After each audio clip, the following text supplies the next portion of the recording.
And now, punta naman po tayo sa cooking session with Miss Mida Tambongco. Hi, Miss Armida. Kamusta ka? Okay naman ako. Ang ganda naman ni Miss Gigising lang. Armida. Sobrang aga dito sa Anong oras ngayon dyan? Montreal. Anong oras ngayon dyan? 5:30? 5:30 ng umaga. Kasi nung nagka-problema tayo sa kasi nag-change ng time ang Finland at saka ang UK. So, biglang dyan sa inyo hindi nagbago ng oras? Last week kami nag-change. Last week pa kayo nag-change ng time. Ano yung i-prepare mong lutuin para sa amin? Surprise. Well, very basic naman to. Big salmon with DIJON mustard. Maybe yung hindi alam kasi sa atin pwede salt and pepper lang pwede na, pero well, we could add some flavor. Dijon mustard and lemon juice. Let's start kung paano mo siya lulutuin. Madali lang siya. So, dito lang sa bowl na to, ilagay natin lahat ng ingredients. Garlic, pepper, garlic, and then olive oil, lemon juice, and Dijon mustard. And yung parsley, natin yan, garnishings after i-bake. So, yung oven natin naka-preheat na siya, ha? So, mix lang. And then, i-brush natin dito sa salmon.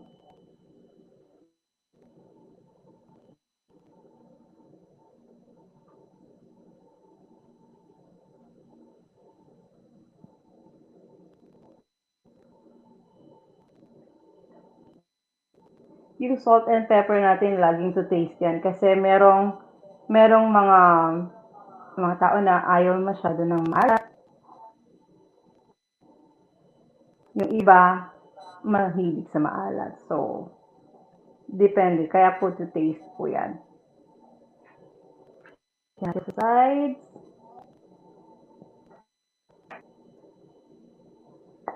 Okay. And then you could put some salt. Oh, no. White pepper. And then the salt.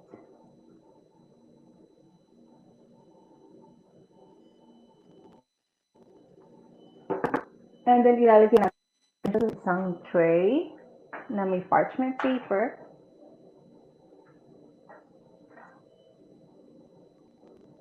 Madali lang po siyang luto. 12 to 15 minutes.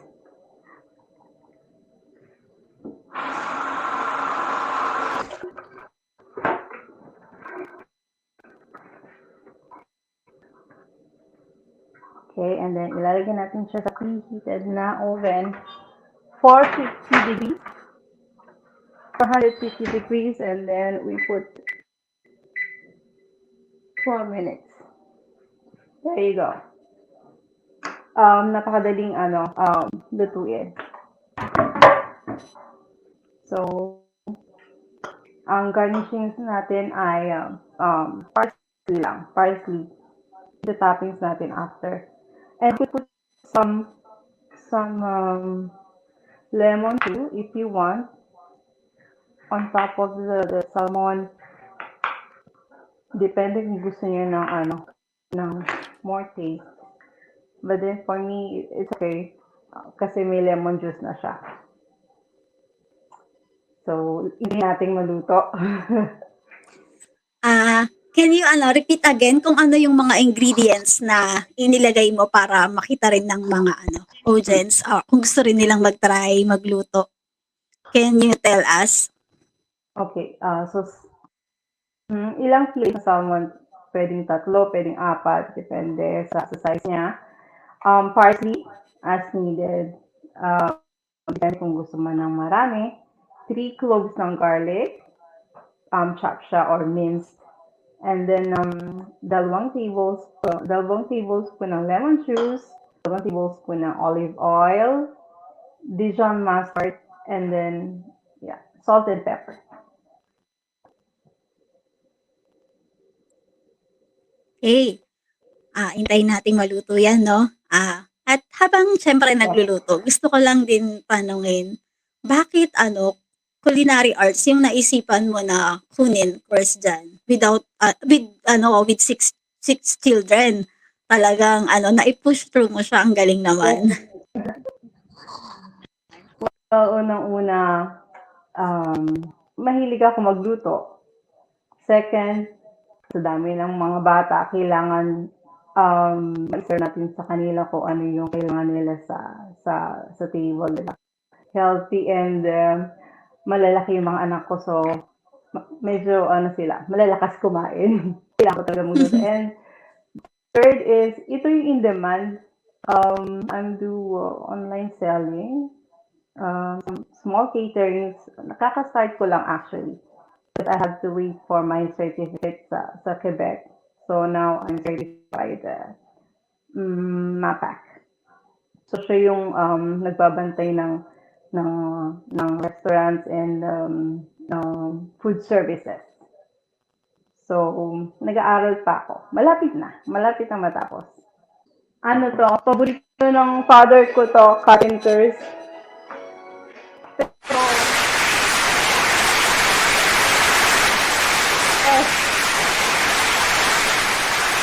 Hindi po ako sige.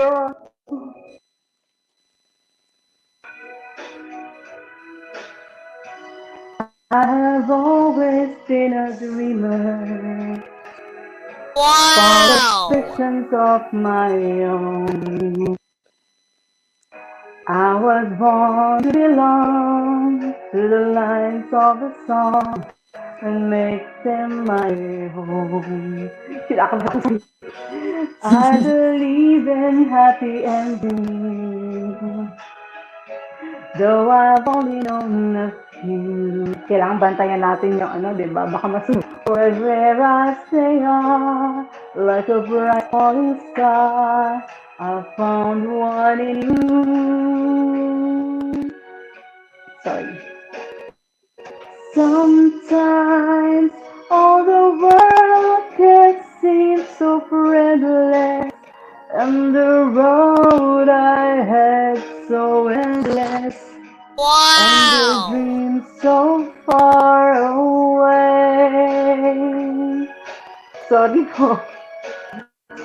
Sometimes when I'm almost to surrender, then I stop and I remember I have you to save my day. Okay na po yun!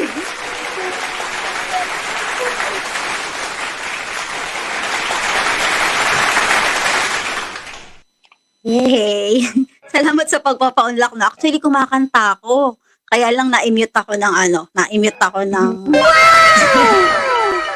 para huwag marinig yung boses. Diba, mahilig tayong kumanta pag nagluluto or naliligo. So, ganun lang yung level natin. Iba yung level ng mga batang ito. Grabe. Galing nilang Bagets kumanta. natin. Ang Magaling ka rin kumanta. Sobra. Ako isa mga Tawag nanonood, niyo no? po sila kasi magaling. Yan. Bakit siyang kanta na yan yung napili mong kantahin? Unang-una kasi, sabi ko paborito niya carpenters. At least, I think lahat ng carpenters kanta alam ko dahil mula bata pa ako naririnig ko na yan, kinakanta ko, kahit hindi naman ako singer. Pero, so yun. At saka, very meaningful yung mga kanta ng carpenters. Kasi, 80s ako ito, 70s, 80s, kaya yung mga kanta yan talaga, kaluma ako sa kanta. Hindi mo siya na-dedicate or sa mga anak ko, sa mga mahal sa buhay. ang ganda ng meaning niya, no? I have you 5 to minutes. save my So, ano day. pa? 5 minutes. To save my day. Yes. Yes. And parang ano din, parang sa Around 12 Panginoon to na, 15 minutes siya. Tingnan natin. parang sa Panginoon din, no? Parang lahat kaya Yes. natin gawin basta naandyan siya kasama natin sa ating pamumuhay. Yes. Pag nandyan si Lord talaga, araw-araw ko yan tayo dahil sa hirap ng sitwasyon natin ngayong pandemic, ang daming nadi-depress, ang daming maraming nangyayari. Me, I just had a vaccine. Masakit pa katawan ko. Kailangan ko kasi parents ako dito. Marami akong anak na nag-aaral. So, yun. Ang no, ang galing kasi nakakaya mo yun yung sa mga bata, tapos yung nag-aaral ka, and at the same time, di ba, may negosyo ka din na nagluluto ka din. Oo, ginawa ko lang yung pag-weekends, yung part-time na yan. Pero full-time mom tayo, saka full-time student. Kasi gigising ako ng maaga, and then i-ready ko yung mga kailangan ng mga bata. Bibihisan ko sila. Gising ng 5. Kailangan nasa sasakyan na kami ng 7 o'clock para makapasok ako ng school before 8. Minsan nalilita ako. And sina chef, alam naman nila. Alam nila yung situation ko. So, nagiging nila, minsan once or twice na malate ako, alam nila. Lalakas ng storm. At least ngayon spring na. So, maganda na yung weather. Spring na. So, May wala mga nang nanonood dito, snowstorm. nakikita ko talagang support sila sa'yo. Nakikita ko dito si Marlon Diloy, Lobby Oracion, Elena Carigo, si... Hi, Tito Love. Andito sila, nanonood sila sa'yo. Hi, Tita Lena. Miss ko na yung baras. Ang tagal na rin ako nakawit. Hi, Marlon. Papunta sa show. And si Miss Michelle Okay. Medina. Yes, agree siya na yung kanta, kasi magaling actually itong si Miss Michelle Medina, nasa Russia siya. Magaling din siyang kumanta eh. Tas na-appreciate niya yung kanta mo. Maraming Pinoy talaga. Ang mga Pinoy magaling. Talented ang Pinoy kahit saan. Yes. Punta muna tayo for a short break. Oh, I'm sorry. I think, na. Malaki na siya. Konti pa. Pwede mo silipin. Hindi naman bawal silipin kung ano yung niluluto mo. Ang bawal yung sunog. So, malapit Okay, na siyang matapos. Hi. So, hello ready na again. siya. Ito. Oh. So, for plating, pwede mo natin on top.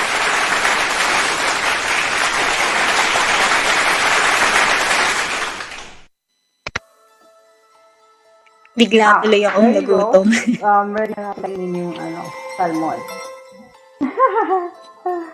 Kainan na.